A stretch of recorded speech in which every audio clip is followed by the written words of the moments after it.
Welcome to today's Merk webinar. We will give an outlook on stocks, bonds, the dollar, and gold. On today's call, we have Merk's President and Chief Investment Officer, Axel Merk, and myself, Financial Analyst, David Thong. At the end of today's presentation, we will have a Q&A, and as always, we do encourage questions from the audience. So please feel free to ask a question at any point during the presentation by typing it into the questions box on your screen. This presentation will be recorded, and with that, I will now turn the call over to Axel to begin the presentation. Axel, the floor is now yours. Thank you, David, and welcome everybody.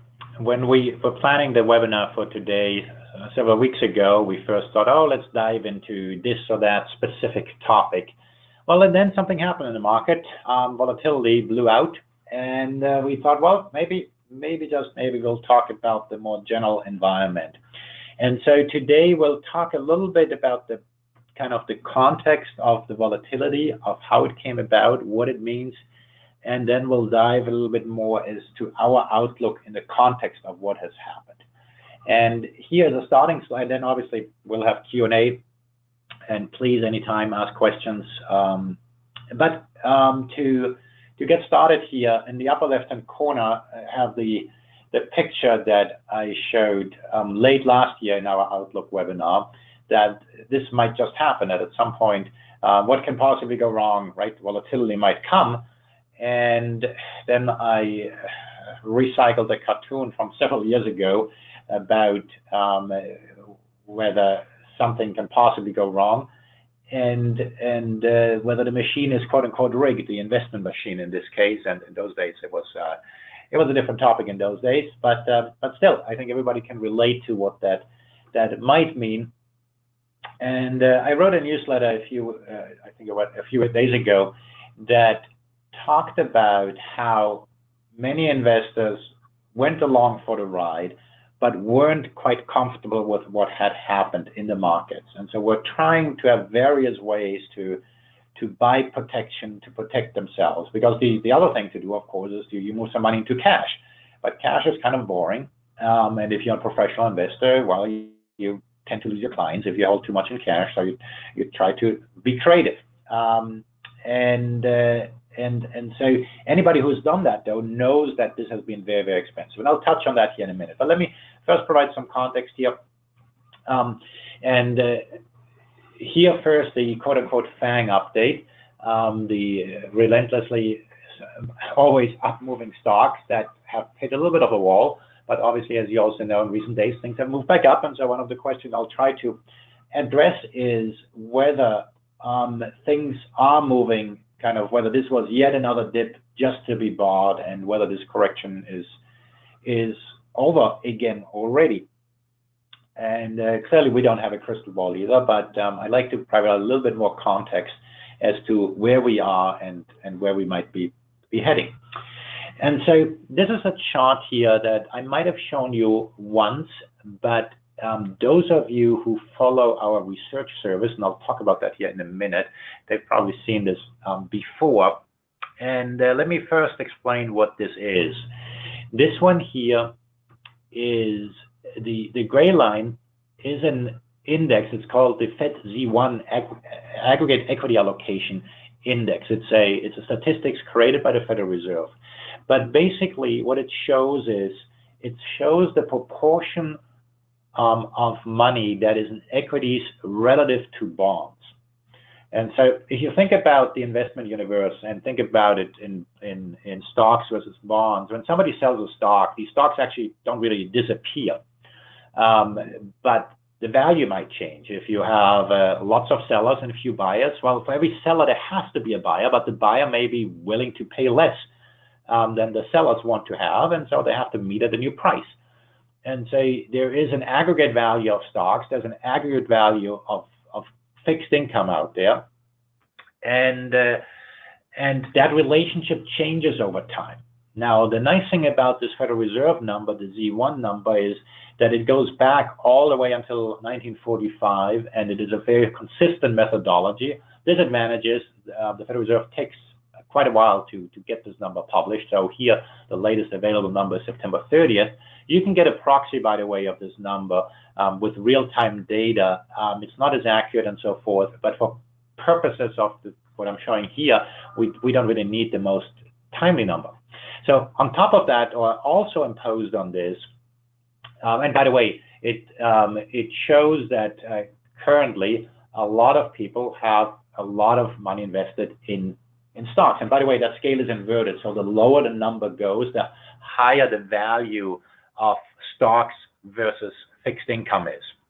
So the black line here is the return of the S&P 500 on a subsequent 10-year annualized basis. So basically, what it means is that if you go back 10 years ago, it says the 10-year return from there onward was at a certain level. And so if you follow that chart here all the way on the right-hand side, it suggests that in the not too distant futures, the 10-year return should be quite high. Now, obviously, the way to get there is usually through a correction.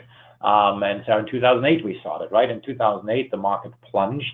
And then later on, the returns were very, very high. And so obviously, the correction we had was the 2008 correction. And if you invested in the spring of 2009, the 10-year forward returns looked pretty good. And so now if you're in 2018, we don't know what the next 10-year return is, but if this chart has any validity, then it suggests that the 10-year outlook from September 30th of last year is that you're going to have pretty mediocre returns. And so the higher the valuations are, the lower your 10-year outlook returns are. Now, this isn't any fancy magic here. This is basically showing some autocorrelation.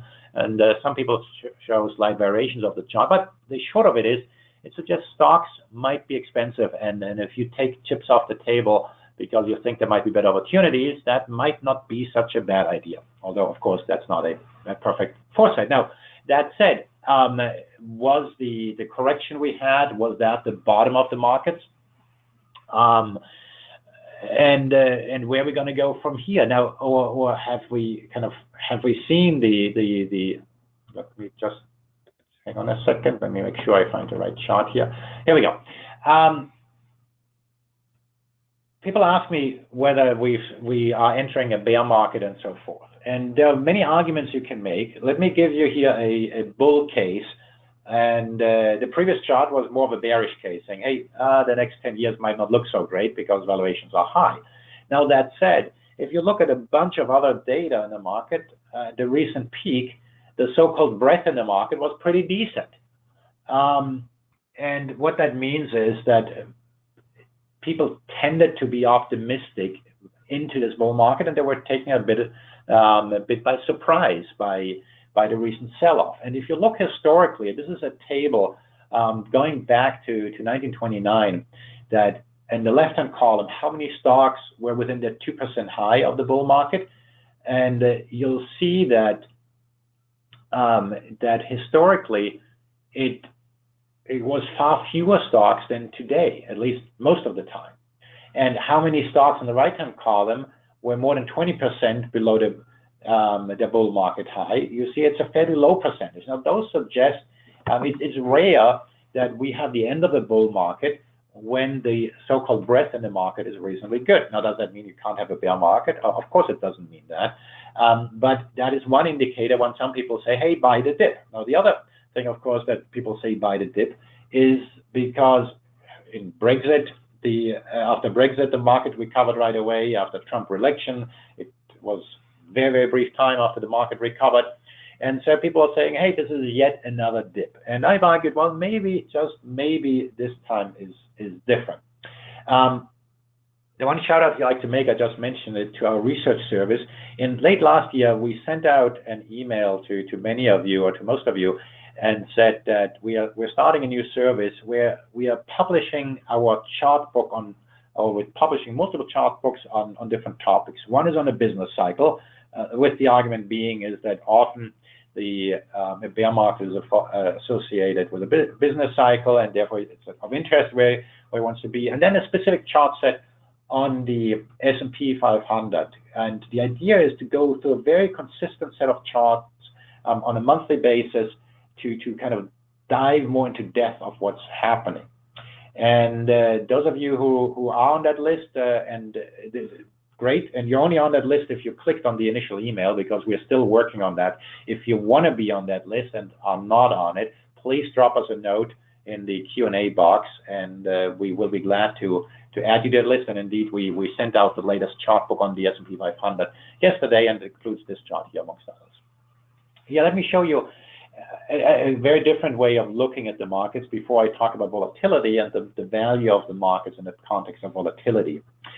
Many of you have heard of Robert Shiller, who publishes many data on the markets, and amongst others, one of the things he has this exuberance delta, an index that suggests of whether we are in a market bubble or not.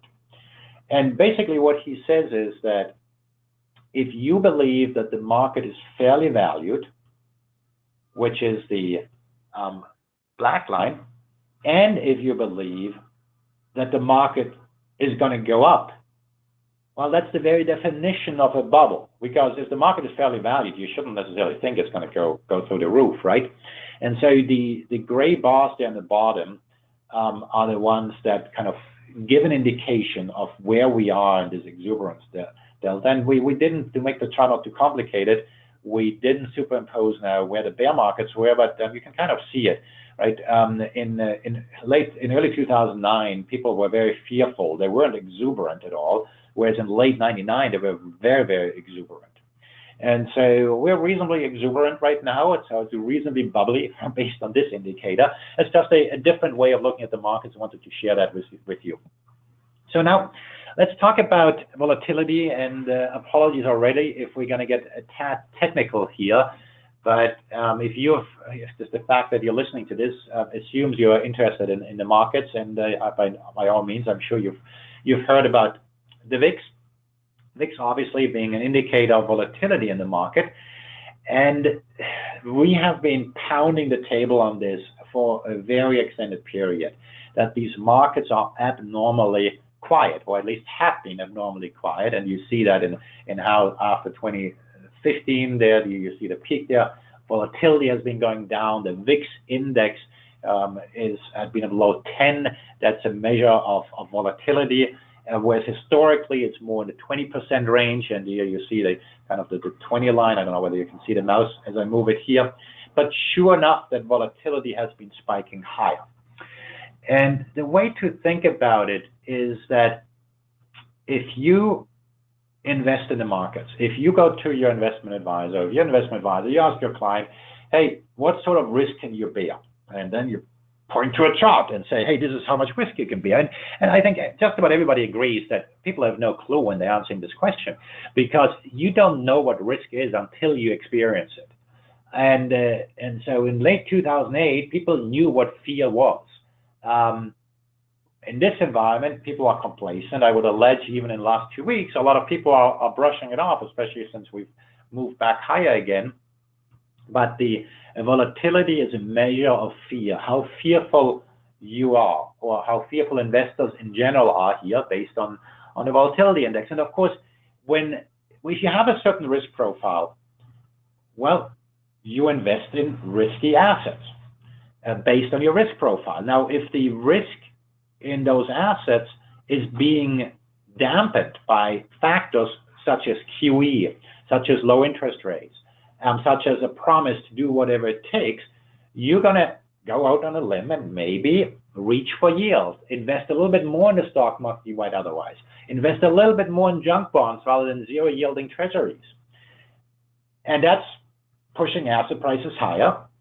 That gets the public and also pension funds and institutional investors in aggregate invest more in risk assets than they would if volatility were higher. Well, guess what? When volatility then suddenly spikes, then what happens? Well, what happens is that people adjust their risk profiles. Oh my God, I didn't sign up for that. And then people sell risk assets. And so that is when volatility goes up, asset prices, all else being equal, tend to come back down. So now you've all heard about the kind of the short volatility blow up, and what is that and so forth. So let me try to explain that a little bit before I kind of go much beyond here.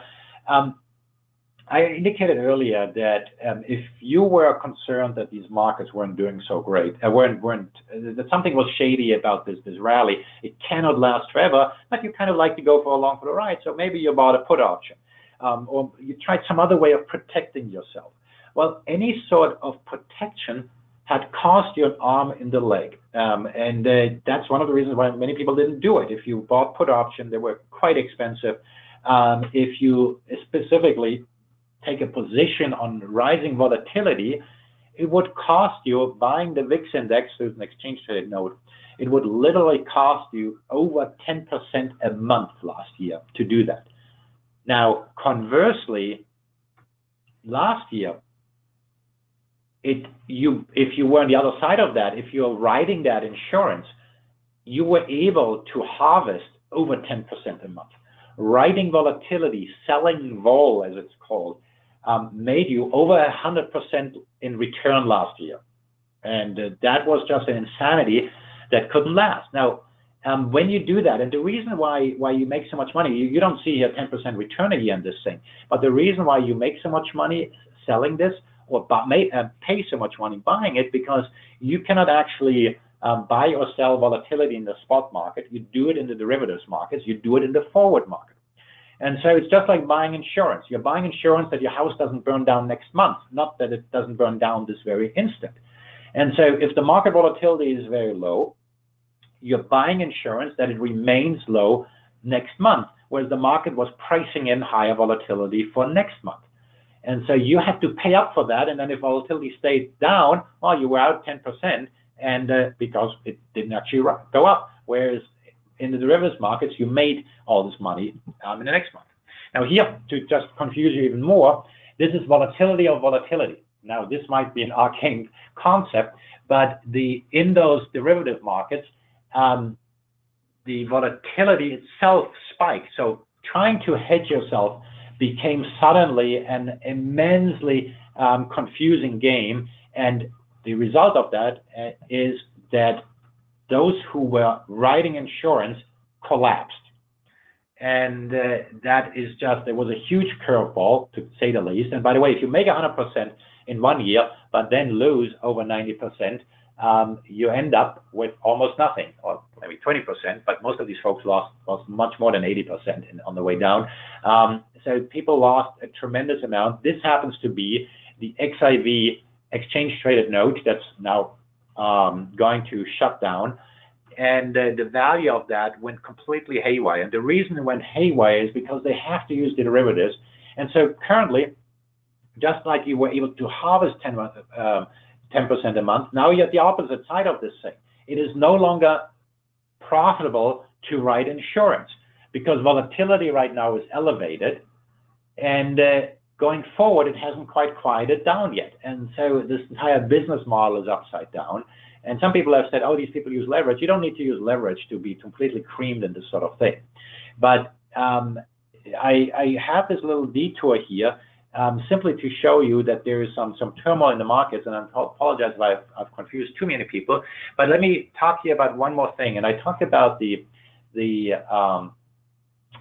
people need to protect themselves in the futures market. Well, the black line here is the S&P 500.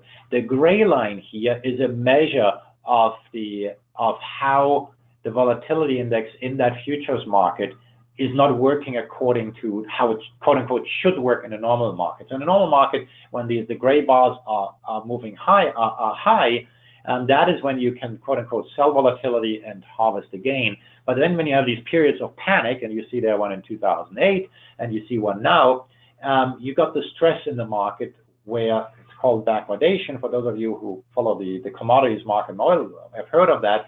But the short of it is that it means this market continues to be stressed. And we see that on an ongoing basis. So just on that sort of note, there is still something in the market that doesn't quite look right. Now, let's go to something a little bit different, but still related.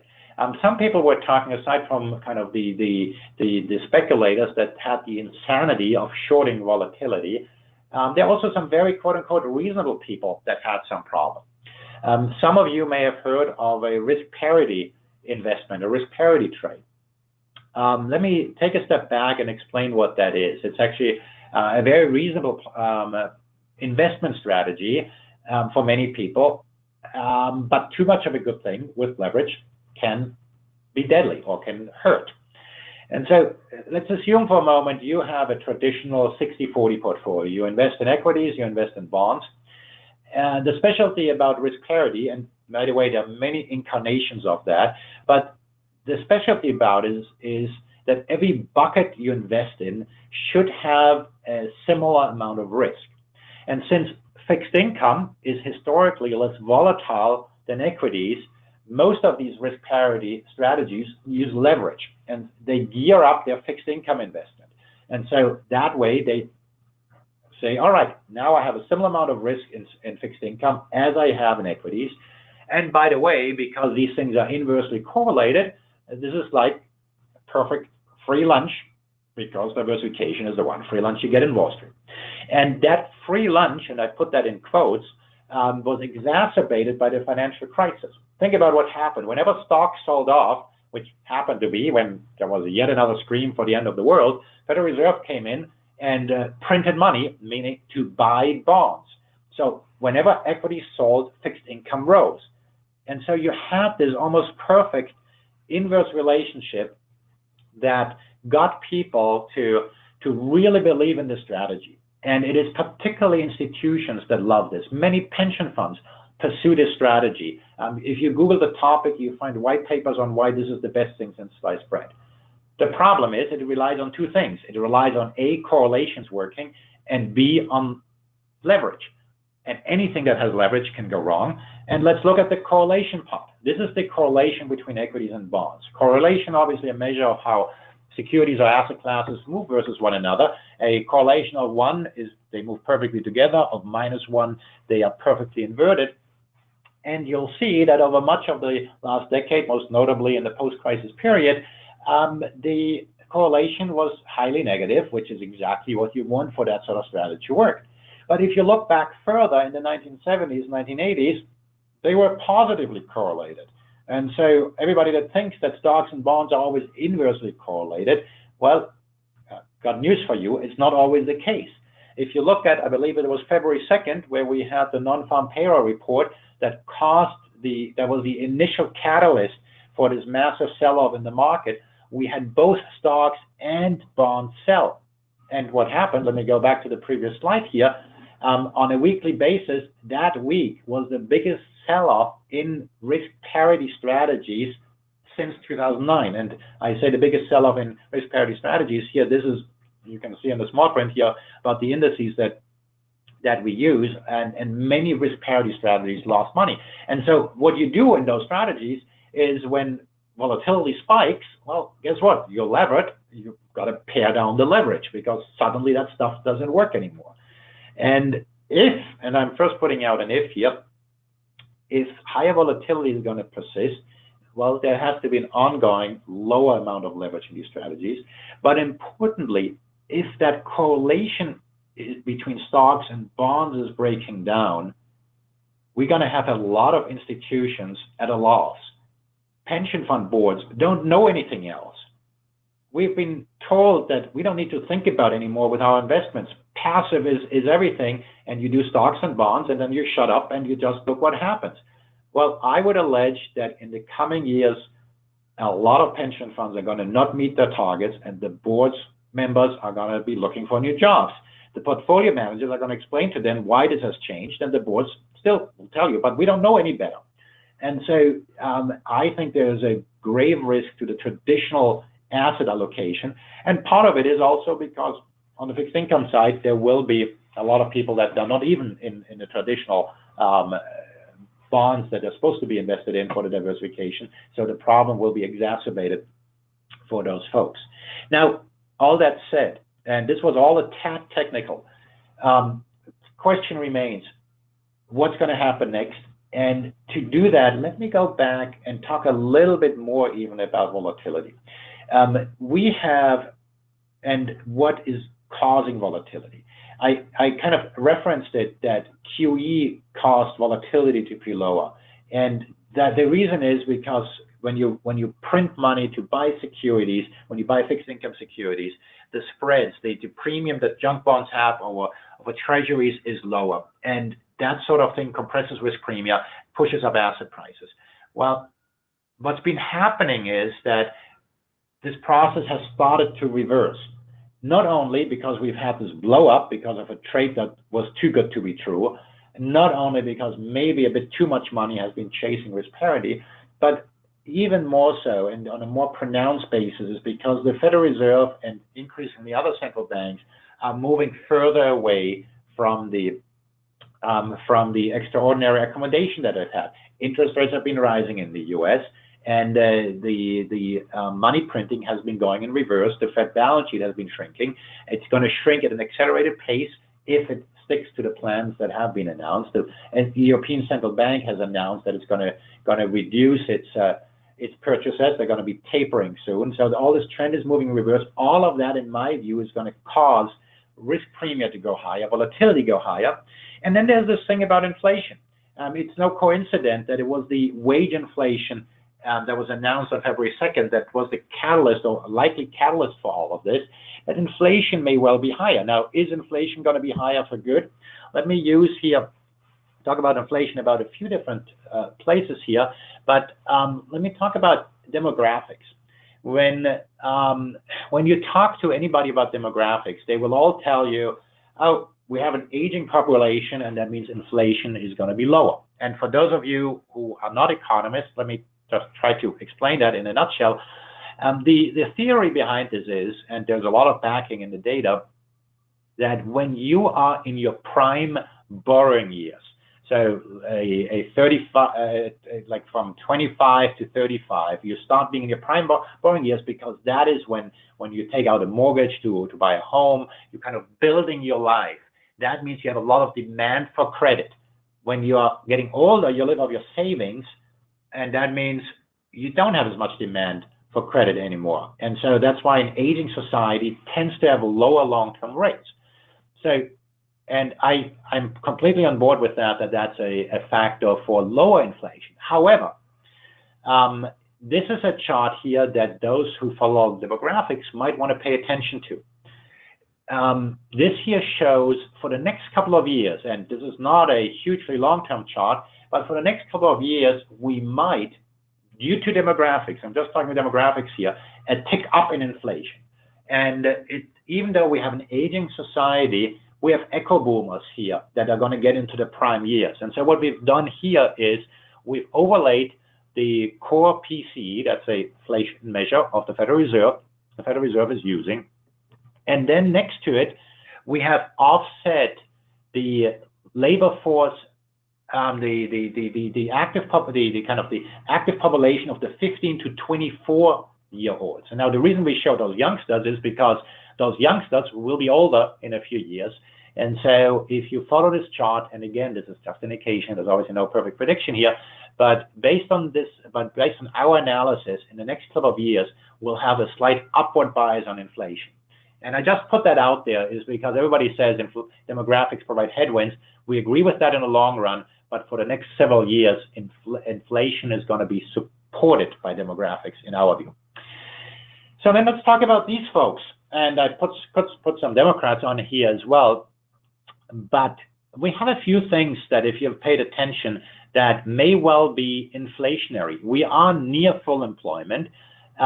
You can argue whether people from the sideline are going to come and join the workforce. That apparently has been the case, but most economists think that we're going to reach a limit in that. The tax reform is a huge stimulus. The budget deal is inflationary because it's spending money. Infrastructure spending, it looks like we're going to be spending some money. And then I'm adding DACA here. The way you get things done in Washington is you promise everybody something. That means you get your wall, and I get my this, and I get my that. And by the way, we're going to finance that pet project as well.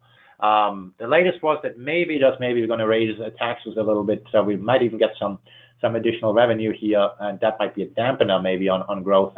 Taxes on gasoline tax might be raised. But in any case, all of that suggests that maybe this economy is at risk of overheating.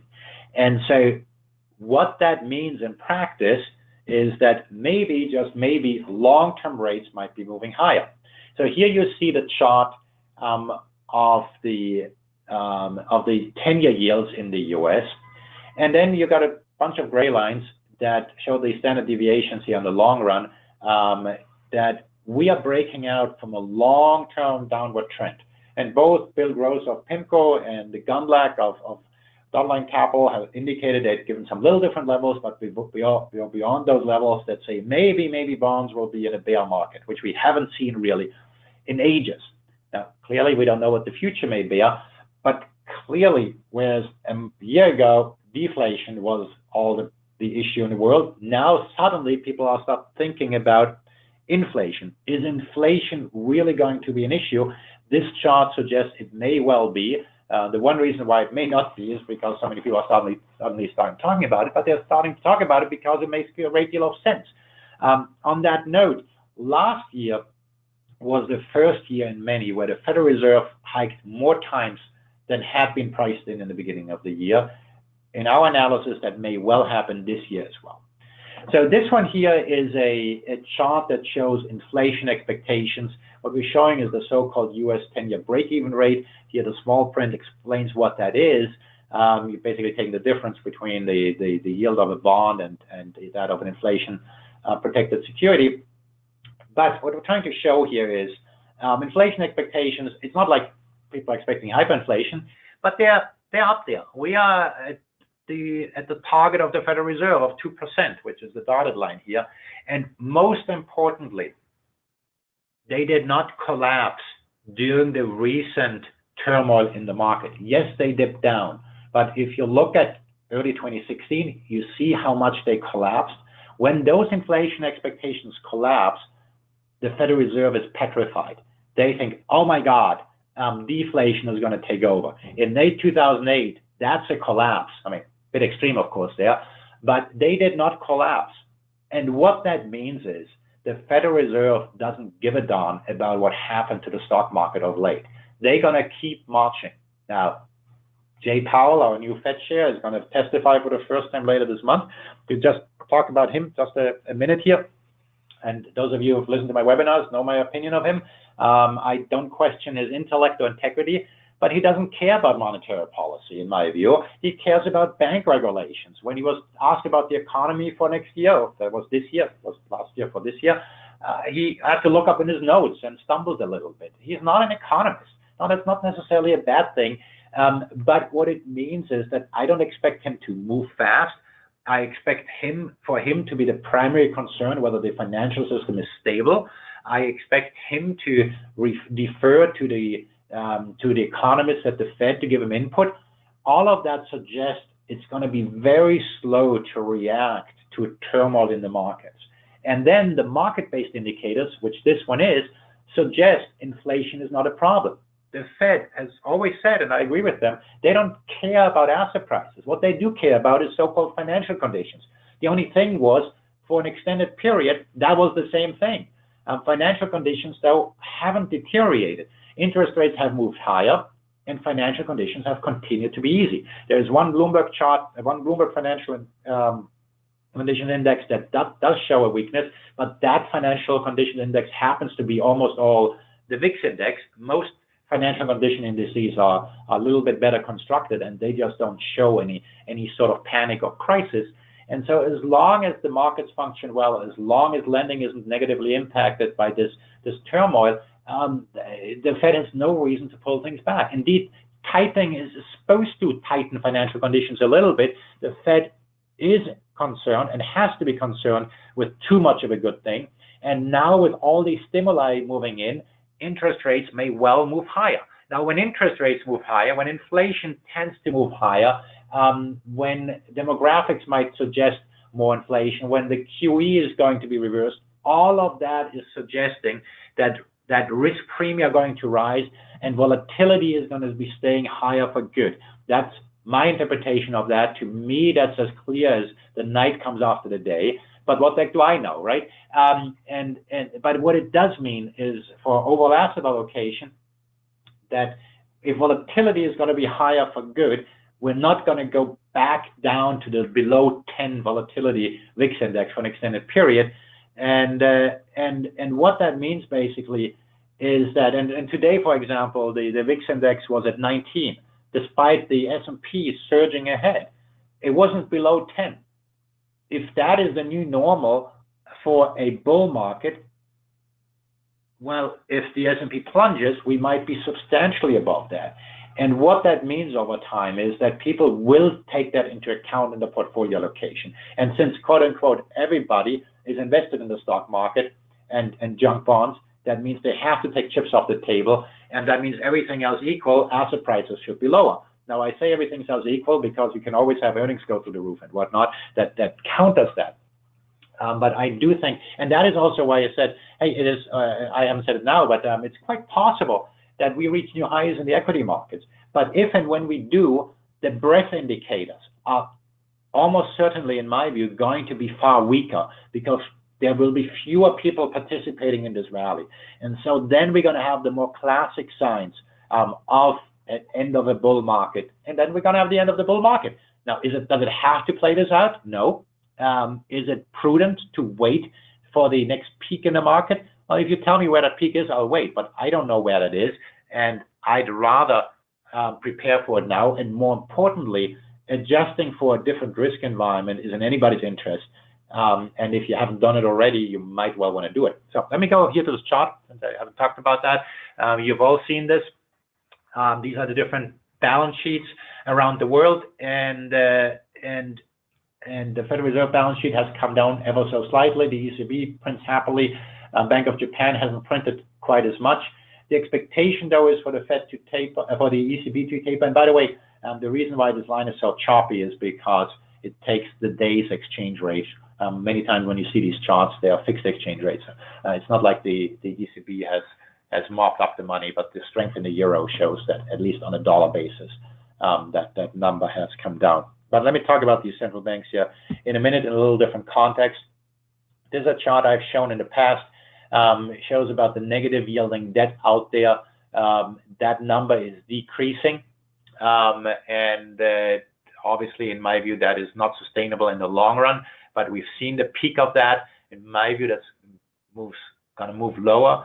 And notably, that has big implications, of course, for Europe interest rates there, where you have a bulk of those negative yielding assets. On that cheery note here, I like to use these cartoons as a placeholder to talk about a couple of things. In Germany, we still don't have a government. We do have a coalition treaty. The base of the Social Democrats still has to agree to that. And the reason why that's so relevant is because of that chap you see up front, Mr. Draghi. Late next year, and that's coming up sooner than you think, Mr. Draghi is going to retire. And if we do have a strong German government at the time, then Germany may well have a good influence of who the successor to Draghi is going to be.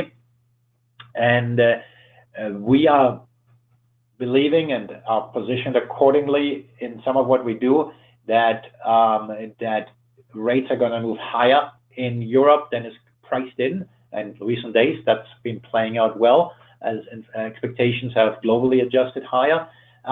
But it just doesn't make any sense to us with inflation creeping higher, not just in the U.S. Germany is bursting at its seams, that they're going to be doing that. They don't have to, in our view, they have to mop up that liquidity. Just on Germany briefly, that coalition treaty, a bit different from the U.S. where we haggle about everything in real time. In Germany, they have a coalition treaty, or at least try to have one. And then for the next 4 years, if everything goes right, they try to implement that. The things that are outlined there aren't terribly ambitious. They want to increase their defense spending for a grand total of about €1 billion over the next 3 years. That's not exactly moving them to the 2% of GDP target. So it's not like they're gonna boost their spending too dramatically there on the fiscal side. But still, you're gonna have, if this coalition comes to place, a social democrat as a finance minister. And overall, yep, the coffers are full, and it's going to be a more expansionary fiscal policy than in the past. And again, that's a sign that that rates may well be moving higher, just as in the U.S.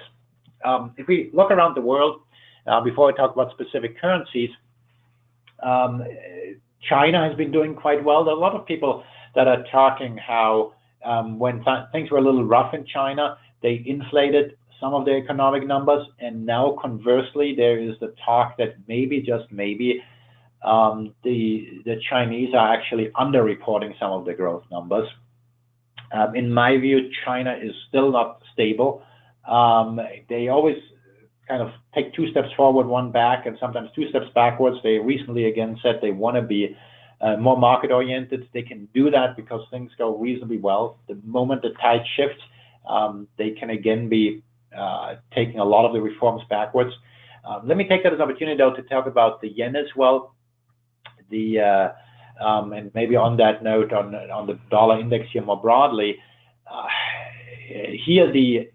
we had for 4 years the dollar index rising, but in the last 12, 13, 14 months, the dollar has been declining.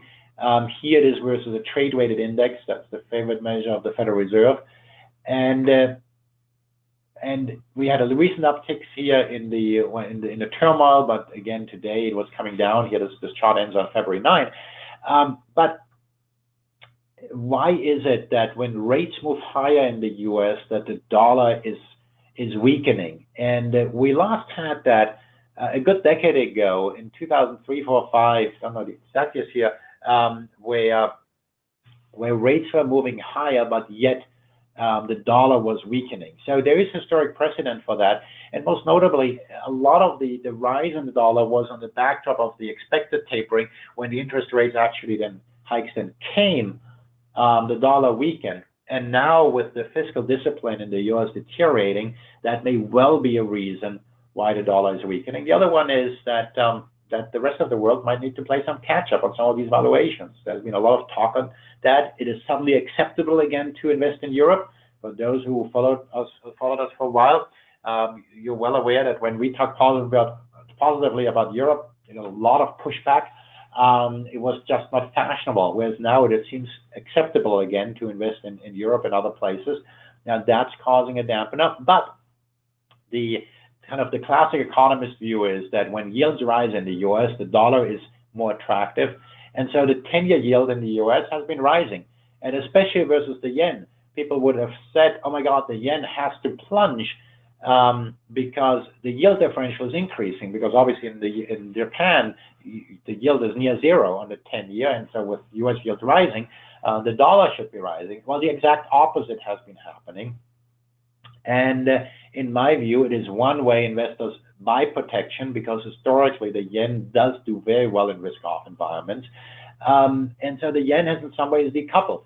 In fact, the higher the yields appear to be in the U.S., the weaker the dollar appears to be. And since the beginning of the year, we've kind of flipped that.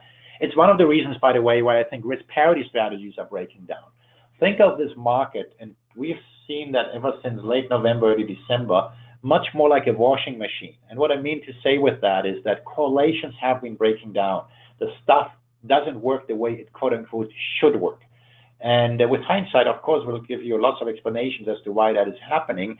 But a lot of these folks who follow systematic models, who follow a classic risk parity scheme, unless you can adapt to those sort of environments and have ways to fine-tune that. In our work, we try to do that a little bit with some predictive modeling and what sort of environment one is going to be in. You're going to have a very, very hard time. Let's talk about gold here just for a second. Gold has moved higher despite rising rates on some days. Some people have said, oh my God, gold didn't surge when the market plunged. I've been talking about gold in the context of volatility and risk premium. Gold does not have a cash flow. And so when something doesn't have a cash flow, when risk premia go up, when volatility goes up, the cash flows that gold doesn't have don't get discounted anymore. So it doesn't really affect gold as much. Whereas if you have cash flow, equities do that, then the future cash flows get discounted more, which translates to lower valuations. And that is why when volatility rises, historically, gold has done reasonably well. And that is why gold, in my view anyway, has done well in every single bear market since the early 1970s, when gold was allowed to float more freely, with the big exception of the bear market in the early 80s. And the big difference was that real interest rates were pushed much higher. And so if you think that Powell is going to push real interest rates really high, then maybe gold isn't a good investment. But I happen to believe that, yes, the Fed is going to stay its course, but that doesn't mean they're going to be pushed really high. They're going to be steadily higher, gradually moving risk premium higher. And who knows, maybe we'll have some severe shocks in the markets, but maybe we're just going to have gradually rising volatility and just have all of this happening in slow motion. I don't know how exactly it's going to play out. The one thing I can tell you is that gold has had a correlation of 0.0 to equities if you measure it on a monthly basis since the early 70s, and that suggests that gold is a diversifier. I happen to think that gold is going to do quite well in this environment, but even if not, think about what else you can do to diversify. I don't think Bitcoin is it, to put that chart up that you might have seen from the past. Bitcoin, some people have said that has done reasonably well in this environment. I think Bitcoin is in a very dangerous territory right now because it has had its correction. Now people are going to double down, and the real money losing may well begin. We can talk about Bitcoin in the Q&A if people want to. I don't want to distract too much with that. But I'd like to open it up to the Q&A here in a second. I talked a little bit about Powell, and this is not Mr. Powell, but we recycled the cartoon here from the past.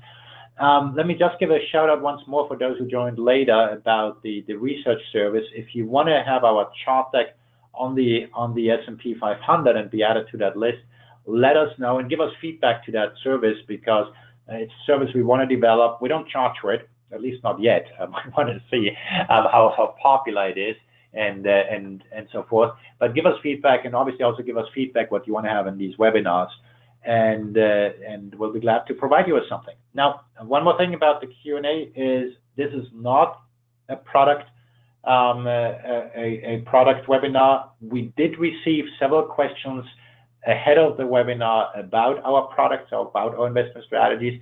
We will respond individually, but from a compliance point of view, it's just too complicated to mix the economic outlook with product details. And so we will have a product webinar in April, actually. But anybody, of course, who has questions can reach out to us on the products and also services. In addition to our fund, we do provide some institutional services as well.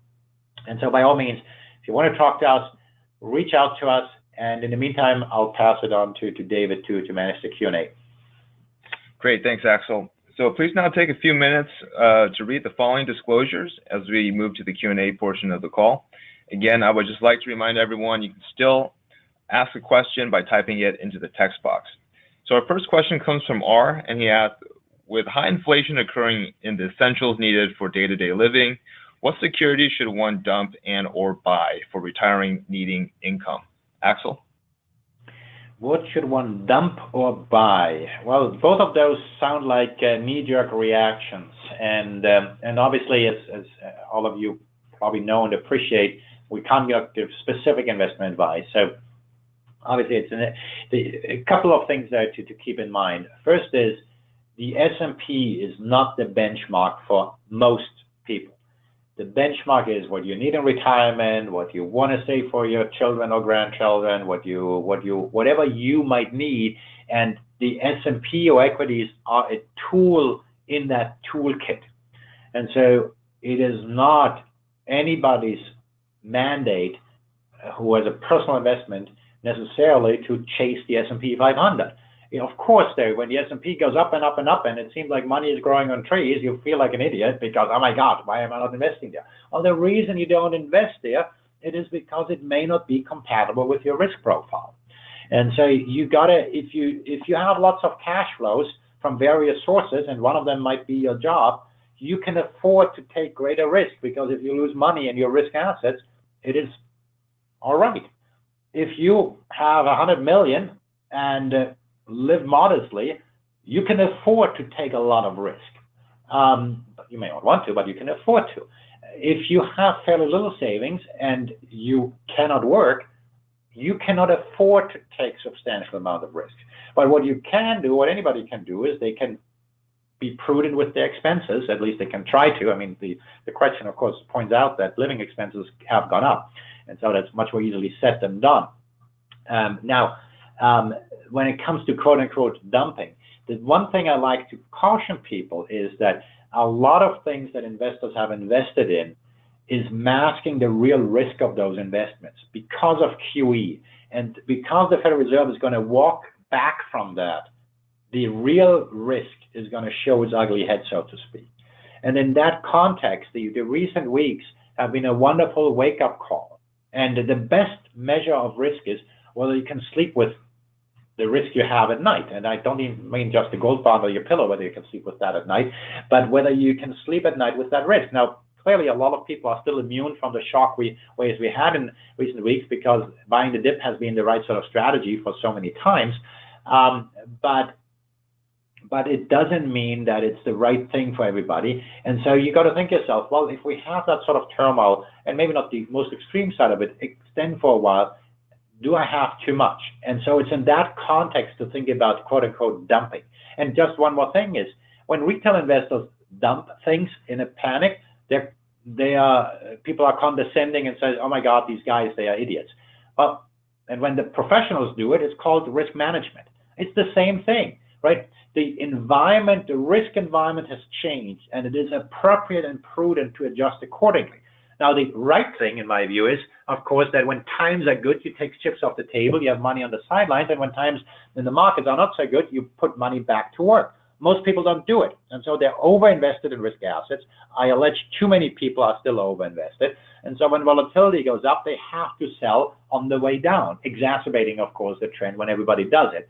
And then, if you haven't done it, to double down is, in my view, irresponsible, and might be also criminal if an advisor does it, but nobody is asking me about that. The reason why it's criminal is because if somebody has lost half their net worth at the end of 2008 or early 2009, have not taken chips off the table, they simply should not be doubling down on the risk profile, because they already are taking much more risk than they're comfortable with, and they've lost half of their net worth. And so the right and the prudent thing is to do the right thing at the right time. You're also asking what people should buy. Well, cash isn't a bad thing. And again, we can't give specific advice. But what we encourage people to do is to stress test their portfolio and then look for things that have a low correlation to what they do. It's one of the reasons why gold comes up so many times, because gold in the long run has such a low correlation. It is the quote-unquote easiest diversifier. It's not always the best diversifier. Like, take a day like today. We had yesterday, both gold and the S&P was moving higher. Well, the problem with that is then gold and the S&P can move down as well. It's not going to move in other directions every day, but in the long run, it has a zero correlation to equities. It's one of the main reasons why we as a firm have invested so much into currencies, most notably on the long short side. When you buy the euro and sell the Swiss franc and vice versa, the returns you generate are almost certainly uncorrelated. And that's why we love it, we're comfortable with it, but we can't impose that on everybody else. Many investment professionals, they try to do it with long short equities, and rather than necessarily kind of figuring out what stocks to sell short, well, they buy whatever sectors they think will outperform or securities, and then buy put options on the market in general. And we're not endorsing any one of these strategies, but those are all attempts of having uncorrelated returns. And the question then becomes, well, how much in your portfolio should you have in that? I can speak for myself and say my goal currently has been to be as neutral as possible towards equities as possible. That doesn't mean I don't have any equities, but I'm trying to, with everything I do, if I do a factor analysis, and then I'm trying to say, all right, let's have a minimal impact versus the stock market. The short of it being is, I don't give a darn what's happening in the S&P. I like to make my money elsewhere. That's my goal, but I can't impose that on others. David, go ahead. Okay, next question comes from Zach, and he asks, do you feel that the U.S. dollar will hold long-term support here? Axel? Well, give me a crystal ball and I tell you. It's clearly the dollar has shown to weaken, and if you talk to the journalists, they always love to put some words into that as to why. But let's first take it as a fact that it has happened, right? And if you have the why, maybe, just maybe, you know whether it's going to continue or not. But you just put in a new story if it changes, right? And so is it the lack of fiscal discipline? Is it some small print in the tax reform that changes the allocation? Is it some regular changes in Europe that I pointed out in the December webinar call that might get people to structurally change how corporations borrow money, that they will no longer necessarily borrow all the money in US dollars, but will do more borrowing in euros? And I can expand if anybody has a question, or look at our December webinar replay. Is it for other reasons? I happen to think that the risk of the dollar weakening further is very significant. And one of the reasons why we have a strategy that invests in a basket of currencies is so that you can have international exposure without taking on the equity risk. So you just diversify outside of the US. It's a diversification strategy. So we don't necessarily know what's going to happen, but it's one way to try to take those things into account. David? Okay, our next question comes from Sonia. And the question is, given SPD now occupying the treasury in Germany, why wouldn't the EU have a more lax central bank? Axel? All right, so those are the Social Democrats in Germany. And by the way, they don't occupy the treasury yet. That is proposed in the coalition agreement. That coalition isn't standing yet. There's a lot of backlash. The head of the Social Democrats just lost his job. And there's quite an uproar. So who knows? We might still have new elections. We might have a minority government. In general, yes, there is more talk about fiscal expansion. Macron, though, the French president, just indicated that he wants to use additional revenue to pay down debt. Whether it's going to happen in practice is another question. Overall, I would say, yes, there's a trend towards more spending, but those are kind of incremental. None of that is on the scale that we have in the US, where we're spending hundreds of billions. Also note that the EU budget is in many ways minuscule compared to the federal budget in the US. The show is still run on the state level in Europe. But yes, generally speaking, policy is expansionary, is going to be more expansionary in my view. And so it's something to keep in mind. And by all means, yes, let's look at the things. Now, what the conservatives say in Germany is, hey, there's a coalition treaty that just because the Social Democrats occupy the finance ministry doesn't mean they are going to, that the fiscal discipline is going to be gone. And they probably have a point on that, but it remains to be seen. David. Okay, next question comes from Jim, and he asks, your thoughts on cryptocurrencies? Axel? Yeah, there has to be a question on cryptocurrencies, right? Technology is fascinating, but Bitcoin is not a currency. That's the short answer here. It's a phenomenon. There is amazing potential in the blockchain technology and lots of things. I've compared Bitcoin to Netscape.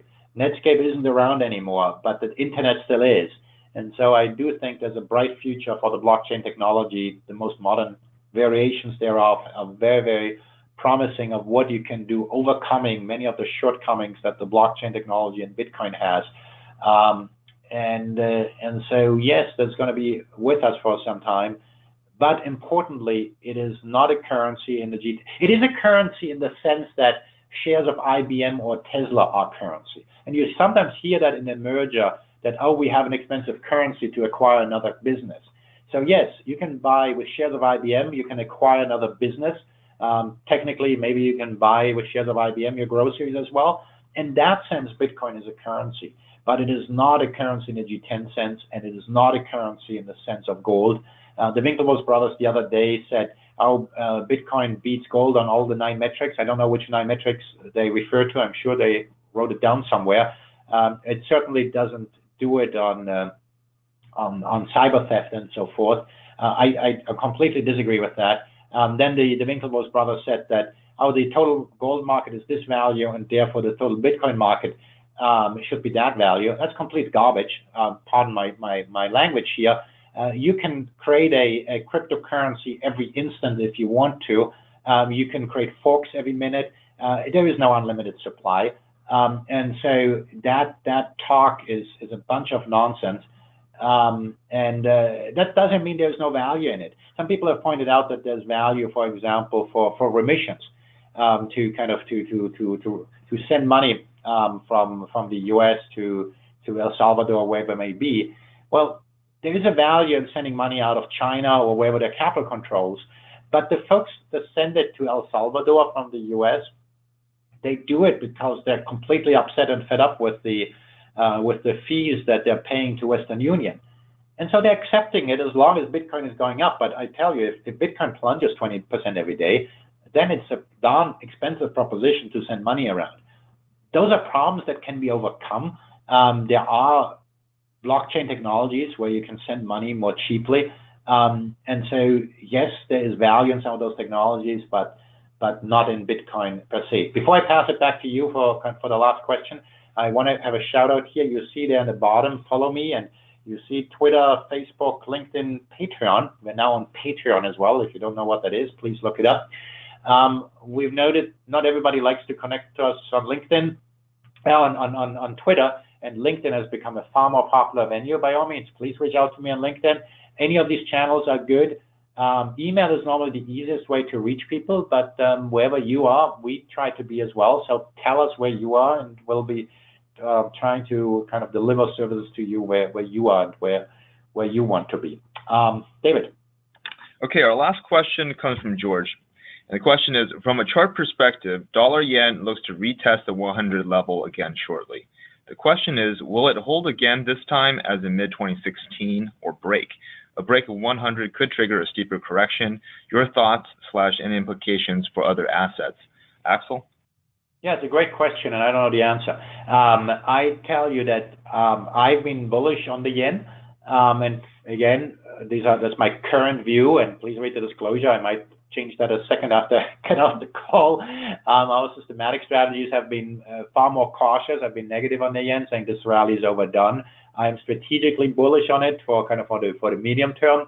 And basically, yes, I happen to think volatility is going to go higher, provide a headwind to risk assets, and the yen historically benefits from that. Let me just expand here for a second as to why that is, or why it might be. The common explanation, and that's of course a correct one, is that the Japanese have a lot of money invested abroad. That's risk money, and then they repatriate it when they need the money.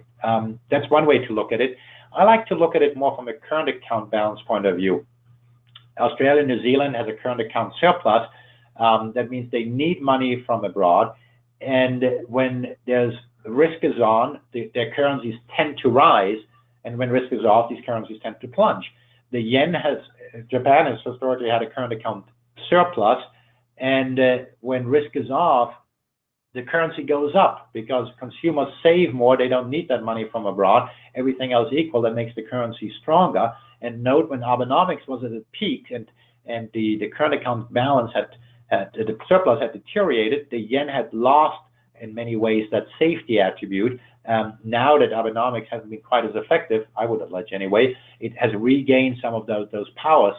And so from that point of view, yes, there is a chance that if we do have a risk-off environment, that it will strengthen. Now, keep in mind, this is a lot of things can happen. The yen has strengthened very much in recent days. I wouldn't be surprised if some people are going to aggressively sell the yen suddenly to test it. But at the same time, yes, I would think that in the medium term, it has a very good chance of rallying substantially. And so that's why the difference between the tactical and the strategic allocation. All right, David, back to you. Great, thanks, Axel. And that concludes the Q&A portion of our call. So if we were not able to get to your question today, we will get back to you via email. Should you have any additional questions, comments, or you would like a copy of our presentation slides, please use the Contact Us section of the website at www.merkinvestments.com. Also, for future webinars, if there is a topic that you're particularly interested in and would like us to cover, please let us know through the comments box. This concludes our call. Thanks for tuning in. Have a great day.